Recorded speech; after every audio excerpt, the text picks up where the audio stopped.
Good morning and welcome to the EPL Index Transfer Daily. It's Saturday, the 15th of June, and it all kicked off yesterday. I'm not talking Scotland 5 times after they got absolutely battered by Germany in the Euros opener. We're talking about the transfer window, aren't we, ladies and gents? And there's only a couple of places you can really start. Everton and United, Jared Branwaite. So Manchester United had a bid rejected for him yesterday. Various outlets, I'm sure you saw. So according to the Telegraph and James Ducker, it was 35 million plus 8 million worth of add-ons. So a total bid worth 43 million that was rejected. The Juan Duran story, Aston Villa and Chelsea. That's a strange one as well. Again, various outlets, Matt Lord Telegraph's probably the best one to reference, that Chelsea had agreed a deal for Duran around the 40 million mark. However, there were then players discussed, weren't there? Ian Maatson was linked as part of the deal. Conor Gallagher was mentioned again. So we'll be interested to see what happens with that. It just feels like everything is starting to ramp up. So let's go through some other headlines. That Emile Smith-Rowe, according to Football Insider, is available, and it's £30 million that Arsenal will accept for the young winger, which is interesting because we see, I think Fulham, Fulham, that was it, wasn't it, a few days ago, were linked with him, and according to that headline at the time, he was their top target. Joining him in the exit door from the Emirates, maybe Reece Nelson. So it's a weird one, this, the way the Athletic have referenced it, but said he wants to look at options if anything comes in. He's not a first teamer, neither Smith-Rowe, so that could be a couple of youngsters set to depart, a couple of attacking options, but may raise some hard-needed funds for Arsenal. We mentioned about Duran. Interesting one. The Guardian signposted that Chelsea are unsure if they want to move ahead for the forward. That was despite all the other suggestions. And Sky Sports, we mentioned, had a separate almost from this Duran deal that Villa had made that inquiry. It's just absolutely crazy. We mentioned about Branwaite. ESPN had this morning that Everton are sticking firm and United are prepared to move away if a negotiation can't be reached. I mean, even yesterday, they were linked with Todibo, weren't they, again at Nice?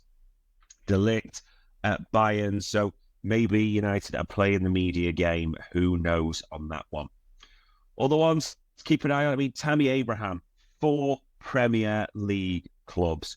Everton, Spurs, Villa and West Ham are all interested in the 26-year-old, according to reports. So whether they can bring him back from Roma for a Mail says that, it will be interesting to see. According to Team Talk, Chelsea have agreed terms with Michael Olise, and they're prepared to pay over the odds over that release clause to get the deal done.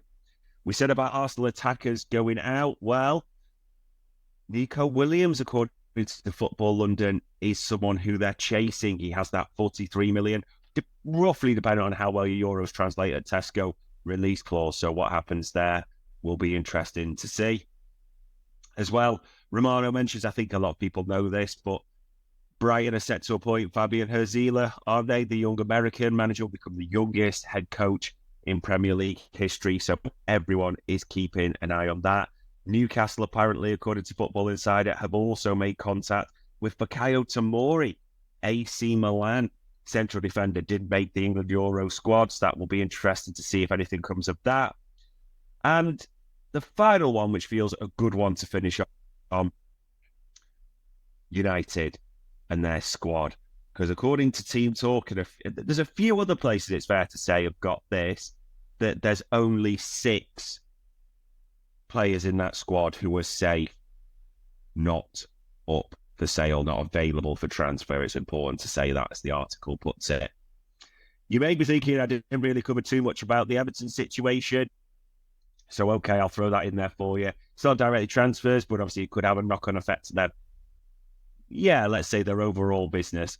The Dan Friedkin, I think it's pronounced, is the front runner. The owner of Roma is the favourite to take over or become the owner of Everton Football Club and buy out Mashiri and his majority share. And that then makes you wonder about a lot of suggestions. Sky Sports had it that Arsenal have asked about Amadou Onana. It's an interesting one, Everton fans, isn't it? Because there's a rush to get that deal done. Now 777 aren't funding it anymore. Who's going to pay the wages? There's the 30th of June coming up. There's players on the block to fund those types of things. Will Friedkin, if it is indeed Friedkin, get it done in time? There's a lot to see. Stuff is moving, ladies and gents. There's offers being made. There is things happening. So here on Saturday, the 15th of June, that was your EPL Index Transfer Daily.